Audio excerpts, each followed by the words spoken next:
All right, Torrey, thanks for joining us. We're going to start with Dwayne Rankin with the Arizona Republic.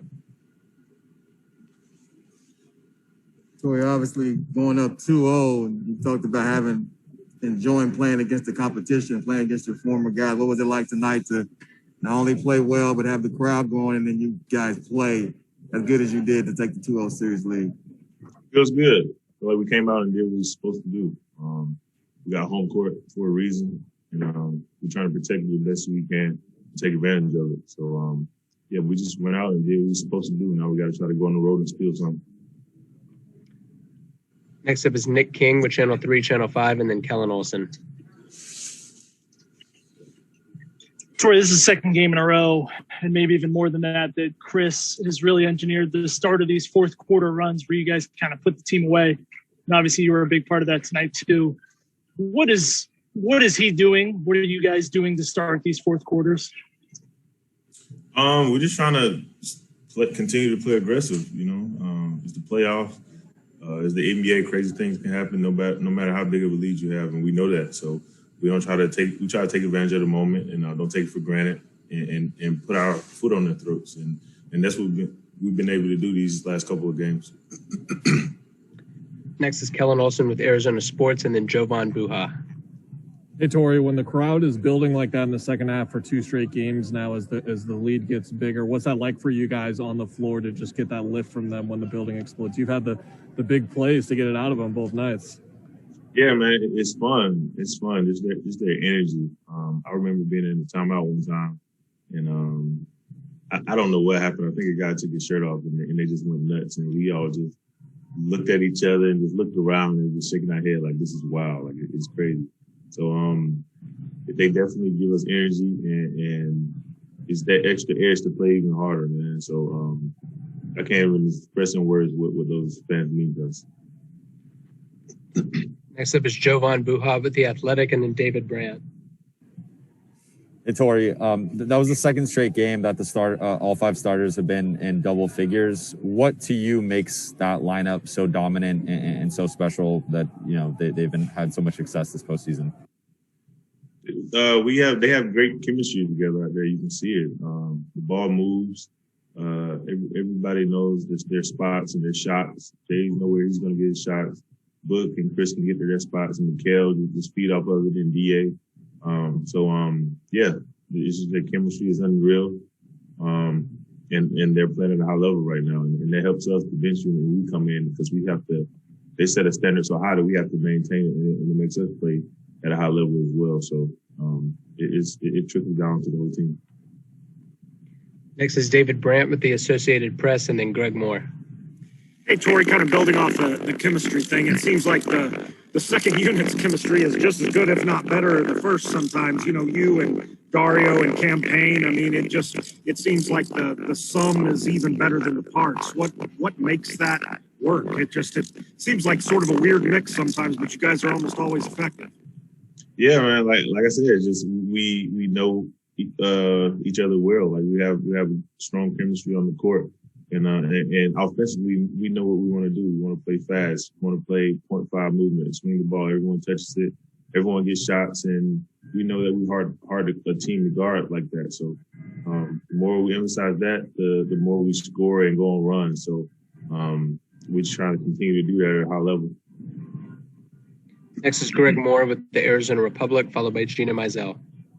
Thank you, Torrey. Congratulations on the win. Greg Moore, Arizona Republic.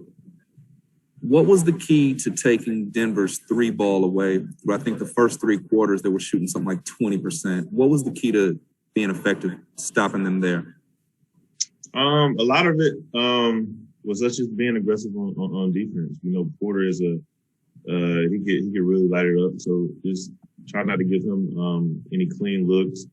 And Jermichael Green, those guys, Paul Millsap was able to hit some shots late, but some of it was us and some of it was them just missing shots. So we can't take all the credit for that. But like I said, we just try to make it tough as we can on those guys and rebound and get out and run. Next up is Gina Mizell with Suns.com, followed by Kevin Zimmerman.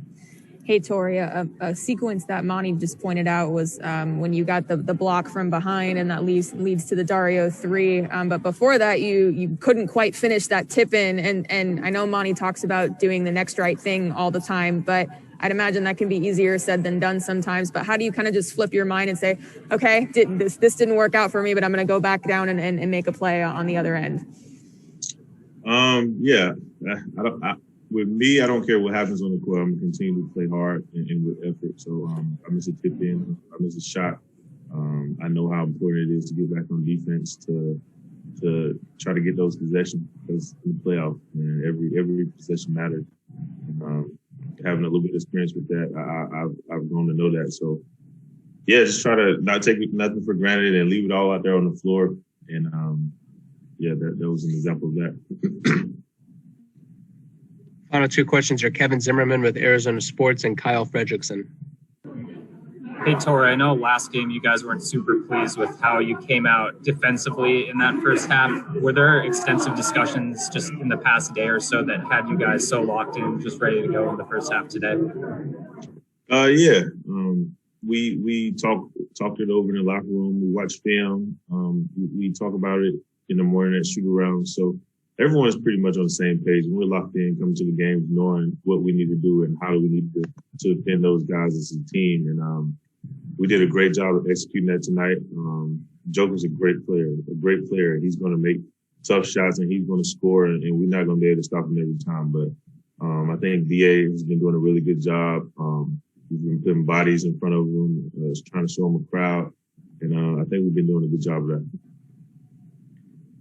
Final question is Kyle Fredrickson with the Denver Post. Hey, Torrey, good to see you. I was hoping you could sort of reflect, on your time in Denver, being that this series is going on, and maybe some of the relationships that you built, from the front office to all the players, and also how valuable has some of your insight about the team been in your preparation and maybe even in-game adjustments during the series? I still have a relationship with those guys. Like Michael Porter Jr. is one of my great friends. Like we talk, like you said, almost every day. Every time I see Jamal, it's like a brotherhood. Those guys are going to forever be my brothers, and everybody in the organization, the coach. I still love all those guys. But yeah, we're just trying to take advantage. We came here, we got 2 games at home. Now we're trying to go on the road, and it's going to be a tough environment. I think they got full capacity crowd. I think they got full capacity now. So it's going to be a hostile environment, the altitude, but we just have to stay sharp mentally and go in and get a win. Appreciate the time, Torrey.